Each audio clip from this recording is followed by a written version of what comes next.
You, what's up mga kasunggab? Maayong hapon sa iyong tanan para dyan sa mga Bisaya dyan at saka magandang hapon po para sa mga Tagalog. Ngayon mga kasunggab, gagawa po tayo ng panibagong vlog for today. So ngayon po, pasensya na po sa mga nakaraang araw kasi hindi ako nakagawa ng vlog. Kaya ngayon gagawa tayo ulit ng panibagong vlog. So kung napansin nyo yung mga dati kong vlog, yung mga tutorial, tips, or sa mga funny jokes, ngayon kakaiba naman po ang gagawin natin mga kaibigan. Ipapakita naman natin ang isang talento ng isang Pilipino na kung saan taga Salcido lang po at saka marami po siyang talento sa pagkanta at sa maging sa paggitara man po. So isa din po sa kagandahan is marunong po siyang magkumpuso ng sariling kanta, Tagalog man o waray-waray version.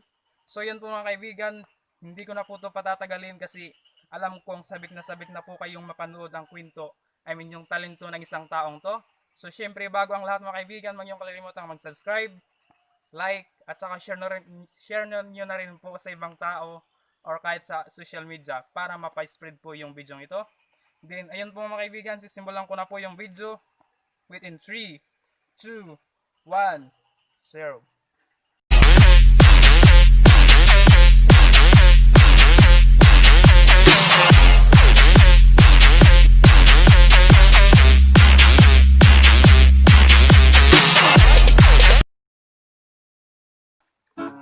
Kung ano iya, ito nga yung kutugtugon niya na. Instrumental na picking. Picking. Okay, sige, go.